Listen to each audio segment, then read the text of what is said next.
Olá, boa noite. Empreendedorismo tem crescido no Brasil e as mulheres têm ganhado espaço, mas ainda assim enfrentam alguns desafios e a gente vai mostrar na reportagem. Central de Línguas da Universidade Federal de Uberlândia está com matrículas abertas para cursos de idiomas. Vamos conversar ainda sobre saúde. Já ouviu falar em calásio? É um tipo de lesão na pálpebra, mas não é o famoso terçol. E em alguns casos é preciso fazer intervenção cirúrgica. Essas e outras notícias a partir de agora.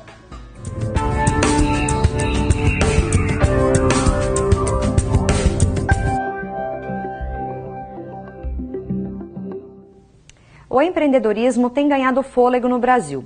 Pesquisa divulgada pelo Serviço Brasileiro de Apoio às Micro e Pequenas Empresas, SEBRAE, mostra que 36% da população adulta está envolvida em alguma atividade empreendedora. Diante desse cenário, a representatividade feminina tem aumentado, mas as mulheres ainda enfrentam alguns desafios na hora de desenvolver o próprio negócio. Desde que começou a cursar Gestão da Informação na Universidade Federal de Uberlândia, Jennifer viu o empreendedorismo como uma oportunidade para tirar suas ideias do papel. Há 2 anos, ela e mais alguns colegas de faculdade deram um pontapé inicial em um projeto. Existia um programa de aceleração que aconteceu em Uberlândia e eu resolvi tirar uma das ideias que eu tive durante a faculdade do papel para participar desse programa, né? Durante a faculdade a gente tem tantas disciplinas de empreendedorismo, de inovação, etc. E eu resolvi tentar, né? Sempre o pessoal falava que eu tinha perfil de empreendedora, mas eu sempre trabalhei em grande empresa, então falei, acho que é uma oportunidade para testar. No final do programa de pré-aceleração, a estudante da UFO ganhou o prêmio de melhor empreendedora pela ideia de uma startup nos moldes de marketplace e que investe na contratação de atrações musicais. A partir do programa, também surgiu a ideia do projeto Comunidade Colmeia, uma rede colaborativa que auxilia no desenvolvimento de outras empresas. Acabou o programa, a gente continuou desenvolvendo a ideia, o produto, o serviço, a gente arrumou mais clientes, só que com isso veio a Comunidade Colmeia, né, que depois de trabalhar nesse programa, imaginaram 15 startups trabalhando juntos nesse programa, acabou cada um para o seu canto, trabalhar em casa, né? A gente falou, não, a gente precisa dessa união, desse colaborativismo, do networking, da rede, a gente vai crescer mais rápido junto.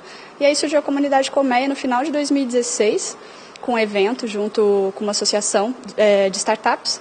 Jennifer é um dos exemplos da imersão feminina no empreendedorismo. Apesar das mulheres estarem conquistando cada vez mais espaço nesse setor, ainda existem algumas dificuldades.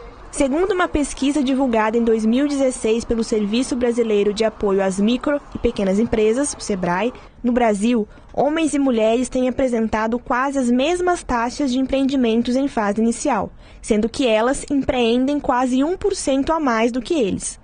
Já quando se fala de negócios estabelecidos, aqueles com mais de 3 anos de funcionamento, os homens ainda estão à frente, representando 19,6%, enquanto as mulheres somam 14,3%. De acordo com a professora da Faculdade de Gestão e Negócios da UFO, Michele, muitas mulheres encontram mais obstáculos em manter o próprio negócio por causa da jornada dupla de trabalho, mas outros desafios são semelhantes para o público feminino e masculino. A mulher tem aquela tendência de cuidar dos filhos, cuidar da casa, então ela encontra uma certa dificuldade. Mas a partir do momento que ela entende que isso é possível, né, não há maiores dificuldades para a mulher em relação ao homem. Ela só precisa entender que é uma alternativa viável também. As dificuldades são iguais para o homem e para a mulher, né? Então, a gente tem dificuldades para abrir a empresa, a gente tem dificuldades para contratar funcionários, mas que são comuns a todo empreendedor. Jennifer começou a empreender há pouco tempo, mas já tem um currículo extenso. É CEO de uma empresa, diretora de projetos da rede colaborativa e ainda tem algumas disciplinas da faculdade pendentes. Com o dia a dia tão agitado, ela conta como consegue conciliar tudo. Na verdade, se eu pudesse triplicar a quantidade de horas no dia, seria muito bacana, mas como são coisas muito que andam juntas, uma não elimina a outra, né? Como eu tenho uma startup, a inovação, a tecnologia, o espaço de coworking é um espaço para você trabalhar sobre isso, então ao mesmo tempo que eu estou aqui fazendo a gestão do espaço, organizando um evento, eu estou trabalhando na minha startup, trazendo eventos, fazendo contratos e oferecendo serviço para outros fornecedores. Então uma coisa acaba ajudando a outra. Na verdade, estar num espaço compartilhado como esse propicia muita geração de negócios, e aí eu consigo dar uma administrada no tempo. E ainda tenho a faculdade para terminar ainda. Para a professora, o empreendedorismo é uma solução interessante para mulheres que precisam administrar diferentes papéis sociais. Michele dá algumas sugestões para quem deseja começar um projeto. A dica seria pensar no que ela gosta de fazer, no seu perfil, no dom que ela tem, buscar se profissionalizar, ter uma boa rede de contatos. Isso é muito importante para qualquer empreendedor, seja mulher, seja homem, né? Então, ter uma boa rede de contatos, isso ajuda, né? E buscar apoio, como Sebrae, FIENG, a própria universidade oferece alguns cursos profissionalizantes que pode ajudá-la. Jennifer é a única mulher nas 2 equipes em que trabalha. Ela conta que já passou por algumas situações embaraçosas, mas nas adversidades busca sempre se impor e mostrar a que veio. Preconceito, a gente sempre passa por alguma situação constrangedora, alguma coisa nesse sentido, né? Mas eu acho que eu sempre me blindei. Como é um ambiente muito hostil, eu sempre fui muito dura, né? Então isso dá uma certa segurança e os homens tem um pouquinho de medo de mulher brava, né? Então eu acho que sempre ser uma pessoa muito séria, ter postura, saber o que está falando, defender o ponto de vista certo, na hora certa, o argumento bem colocado, nunca foi um problema por eu ser mulher. A gente tem, sim, sempre uma gracinha ou outra, um cara que não te põe tanta credibilidade porque é mulher, né? Esqueceu a carteira nacional de habilitação e foi parado em uma blitz? A partir de maio, isso não deve ser mais um problema para o motorista. O Detran de Minas Gerais implantou a CNH digital, que funciona por meio de um aplicativo de celular e é gratuito. Novidade boa para quem já não aguenta carregar tanto documento na carteira. A partir do dia 1º de julho, condutores vão poder usar a CNH digital. O que pode parecer simples, resolve o problema de muita gente. Vai evitar o transporte de muito documento em um único, torna-se bem mais fácil. Vai ser muito mais prático a gente ter ela sempre no celular, que é algo que a gente quase nunca esquece. José Antônio teve que sair do Espírito Santo para imprimir uma nova carteira de habilitação. Há um transtorno que teve de vir aqui em Belo Horizonte tirar a segunda via. Quer dizer, seria melhor ter uma carteira digital, seria bem fácil para todo mundo. Hoje, o Detran de Minas Gerais lançou a Carteira Nacional de Habilitação Digital. O documento pode ser acessado aí do seu celular e é válido em todo o território nacional. Para adquirir é fácil, basta que o motorista tenha sua CNH impressa com código de barras bidimensional. Tendo seus dados atualizados no Detran, principalmente o seu e-mail, que é o e-mail que o Denatran vai responder, e o seu celular e um telefone que tenha condições de carregar esses dados, né, ele faz o cadastro dentro do site do Denatran, e o Denatran vai encaminhando as perguntas para o e-mail que foi cadastrado e passo a passo ele consegue cadastrar essa CNH. Agora, a vantagem é que é um documento de autenticidade, que ele pode ser exportado por WhatsApp, ele pode ser exportado até para uma repartição pública, né? Porque ele tem todas as ferramentas de conferência.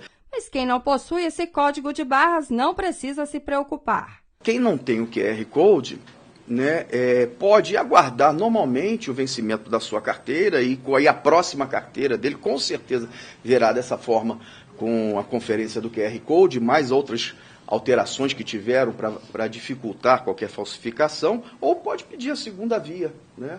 Não há problema nenhum. Mas atenção, hein? A CNH é um documento de porte obrigatório, sendo ela digital ou de papel.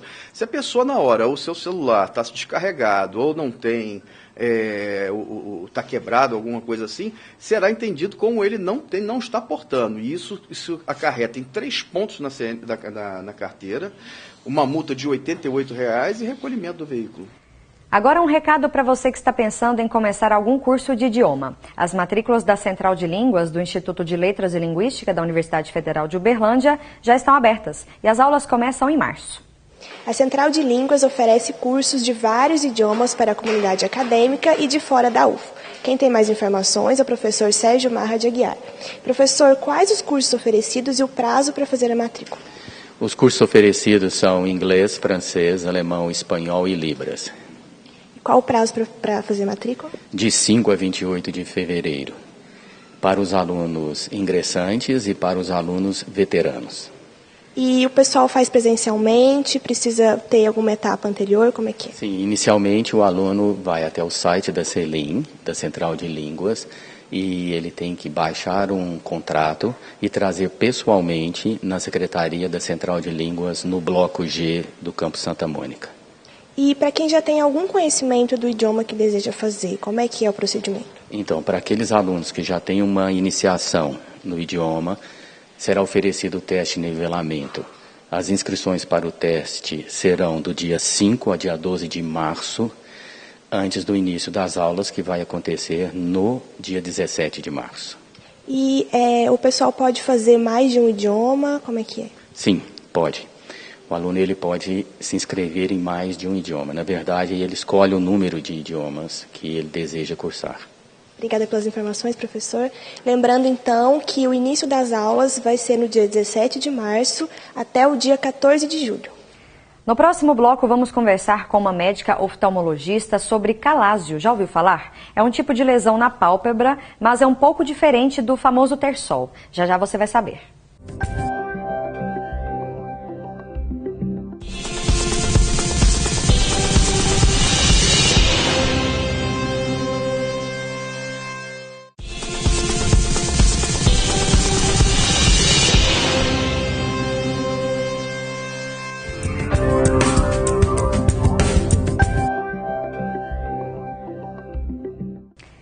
A região oeste de Minas Gerais tem um caso provável de febre chikungunya e está sendo investigado. Isso segundo o último boletim epidemiológico divulgado pela Secretaria de Estado de Saúde. Além do caso de febre chikungunya em investigação, outra notificação foi encaminhada para a Secretaria. Entretanto, segundo a assessoria de comunicação da Semusa, o resultado foi negativo. Ainda não há previsão de quando o laudo do último caso será disponibilizado pelo laboratório. Segundo o boletim da Secretaria, no ano passado o município registrou 2 notificações de febre chikungunya e nenhuma confirmação.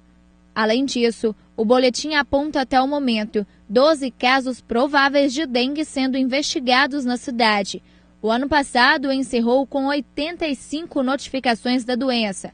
Apesar dos casos ainda não terem sido confirmados, o último Lira, o levantamento de índice rápido do Aedes aegypti, colocou a cidade de Divinópolis em alerta. O índice de infestação mostrado na pesquisa foi de 6,5%. O percentual está acima de 4%, que já é considerado de alto risco pelos parâmetros do Ministério da Saúde.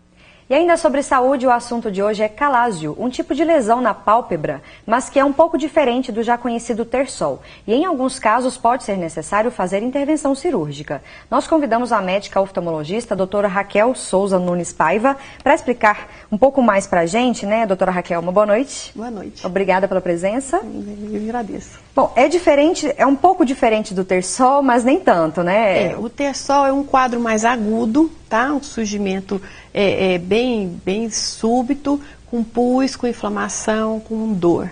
E o calásio é um processo mais crônico, que pode ser uma evolução de um terçol que não foi tratado e não foi curado completamente, não tendo aquela reação inflamatória, muita dor e nem pus. Ele é mais endurecido, é uma bolinha mais durinha mesmo. Em relação aos aspectos físicos, então. Aspectos físicos. Como é que a gente pode definir? É muito diferente do terçol? A bolinha é menor?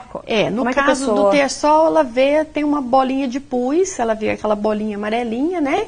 E no calásio você não consegue ver aquela bolinha amarelinha, mas é uma elevação, uma bola durinha mesmo na pálpebra. É sempre nessa região? Na pálpebra inferior ou na pálpebra superior. Agora, o que causa? Então, tem alguns fatores predisponentes no caso. O principal seria a oleosidade da pele, né? Principalmente nessa região dos olhos, né? Que às vezes é tão oleoso que chega a dar uma caspinha na raiz dos cílios, quando a pessoa tem uma oleosidade maior na pele. O clima mais quente também, na época do tempo mais quente, também tem muita relação. Tem alguns estudos que também relacionam, às vezes, com o tipo de alimentação, o que não foi comprovado, e até com o estado de estresse da pessoa. Também tem alguns estudos, mas também não é comprovado. Mas o principal mesmo é a oleosidade da pele. Eu passo de uma pessoa para outra? Não, isso é muito importante saber, porque as pessoas ficam apavoradas, eu peguei, eu estou transmitindo. Não é transmissível, é só mudança mesmo da oleosidade da pele. Agora, como que é o tratamento? Porque a gente disse ali que pode ser necessário fazer cirurgia, né? Sim, como assim? Quando? Na maioria dos casos, o tratamento é muito simples, com a compressa de água morna, veja bem, morna, não quente, porque a pele é muito fina, a pele da pálpebra, você fecha o olho, coloca uma toalhinha com água morna, repete aí várias vezes ao dia, ela costuma desaparecer com uma semana, mais ou menos. Se ela vier a drenar um pouco, vazar, não pode ajudar espremendo, em hipótese nenhuma espremer para não causar infecção. Deu uma semana, você não viu melhora, pode ficar alerta, porque ou é necessário cirurgia, né? Você procura o oftalmologista para fazer a cirurgia, ou às vezes não é calagem, às vezes é um tumor numa pálpebra, alguma condição mais preocupante que convém investigar. Então, esses aspectos físicos do calásio podem ser confundidos. Então, a pessoa deixa quieto ali, não é nada, também não é assim, né? Pode estar associado a algo mais grave, então? Sim, para o leigo é difícil diferenciar, mas existem alguns tumores malignos da pálpebra que simulam muito a aparência de um calásio. Então, só com o exame, com um aparelho próprio, né, que a gente chama de biomicroscopia, a gente vai conseguir fazer esse diagnóstico diferencial. Mas dá o prazo ali de uma semana com a compressa de água morna, até ali tranquilo. Passou de uma semana, convém investigar. Agora, tem alguma relação com maquiagem? Mulher geralmente tem isso. Tem. Né? Muita. Eu já tive, eu acho que pode ter relação, vamos ver. Muita relação. Principalmente com o uso do lápis. Porque quando você vai passar o lápis, você está passando em cima da saída das glândulas que produzem a parte oleosa da lágrima. Então, o que é o calásio? É justamente essa glândula que produz a parte oleosa da lágrima, ela entope e aquela secreção oleosa fica lá dentro armazenada, formando aquele carocinho. Então, uma vez que você passa a maquiagem, você pode favorecer o entupimento dessa glândula. É importante, né? Agora é importante deixar alerta para consultar um oftalmologista também, caso persista isso aí. Isso é muito importante. Né? Sempre fica a dica. Obrigada, viu, doutora Raquel? Obrigada. E no próximo bloco você confere a previsão do tempo para Uberlândia e outras cidades de Minas. É já já.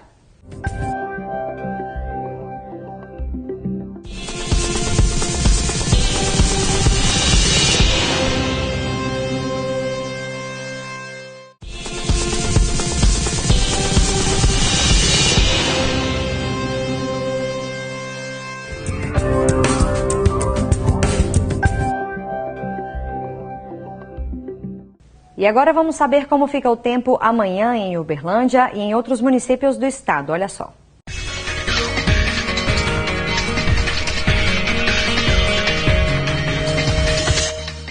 Em Uberlândia, a previsão é de chuva. A mínima prevista para quinta-feira é de 17 e a máxima de 27 graus.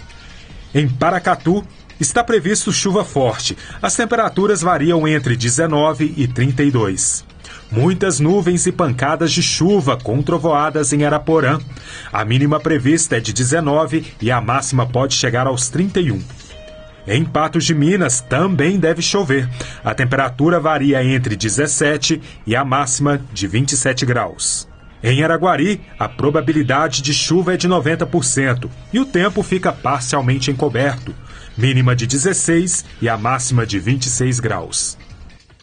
Depois de 13 anos, o Uberlândia Esporte Clube volta a disputar a Copa do Brasil. Em 2018, o time de Uberlândia veio com tudo e venceu o jogo de estreia em casa contra o time ituano de São Paulo. O placar final ficou 2-0. A vitória garantiu a vaga do time mineiro na segunda fase da Copa do Brasil. O próximo duelo vai ser contra o vencedor da disputa entre Coritiba e Parnaíba-Pi, que se enfrentam hoje, dia 7 de fevereiro, no estádio Governador Alberto Tavares Silva, mais conhecido como Albertão, no Piauí. Volta às aulas é tempo de se preparar e fazer um planejamento de estudo para todo o ano. Uma estratégia para tirar boas notas e ter bom resultado no vestibular. Primeiro dia de aula e os alunos do ensino fundamental e médio recebem as primeiras orientações. Nessa escola, na região da Pampulha, na capital, a ordem é se planejar desde já. Os alunos são incentivados a fazer o plano de estudos para o ano todo, de forma que os conhecimentos adquiridos na escola sejam reforçados dia após dia em casa. A ideia é não fazer com que os alunos ganhem em quantidade de estudos, mas sim em qualidade. Às vezes se estuda horas a fio e não se aprende nada. Então, daí a importância dessa individualidade. Aquele aluno, ele precisa de mais tempo ou não, ou ele precisa dividir o tempo dele, ele vai estudar 30, 40 minutos, dá uma parada, faz uma pausa e volta a estudar, né? O que ele precisa estudar mais, né? Os conteúdos que ele precisa focar, até essa dinâmica é muito importante. Então, insere-se aí a questão da qualidade desse estudo. Não importa a idade, todo mundo tem um objetivo na vida. E se o assunto é tirar uma boa nota no Enem, aí a concentração tem que ser total. É aí que o planejamento faz toda a diferença. Eduardo vai fazer o Enem neste ano. Ele está na dúvida entre biomedicina ou química. Mas de uma coisa ele tem certeza, vai se planejar desde hoje para conquistar o objetivo. Eu tento agrupar o que eu vi na aula com o que está na apostila e material da internet. E aí eu faço resumos em casa e depois, com esse resumo, eu tento fazer exercício. Já a Laura vai fazer o Enem só no ano que vem. Mas desde o 8º ano do ensino fundamental, ela tinha consciência para estudar de forma organizada. Para ela, só assim para conquistar o sonho de ser médica. Desde o 8º eu venho me preparando para exercer a carreira que é um sonho meu desde pequena, que é a psiquiatria. Então sempre foi muito puxado quanto aos estudos. Eu dedico 3 horas de estudo por dia, mais ou menos. Com essas 3 horas de estudo por dia, dá tempo de você vir aqui para a escola, estudar em casa e ainda dá tempo de fazer alguma outra coisa que não tem nada a ver para você se descontrair, não é isso? Sim, durante a tarde eu tento ficar mais tranquila, porque no período da noite eu foco melhor nos meus estudos. Então eu gosto de estar nesse período e à tarde tirar um tempo para mim, para eu me tranquilizar. A professora de matemática diz que o educador, junto com os pais, são os grandes aliados do aluno para que o planejamento dê certo. Para ela, o desempenho do aluno tem que ser acompanhado desde o primeiro dia e nunca deve se deixar a preparação para o segundo semestre. Mas a prova do Enem, por exemplo, é só no segundo semestre. Nós não podemos deixar para estudar só no segundo semestre e nem deixar para estudar somente na 3ª série do ensino médio. Então é importante que os alunos criem uma estratégia junto com os familiares, junto com os professores, para que ele, aos poucos, adquira a bagagem necessária para êxito no final do ano. E a gente fica por aqui, você confere mais notícias no Jornal Minas, segunda edição. Uma boa noite para você e a gente se vê amanhã.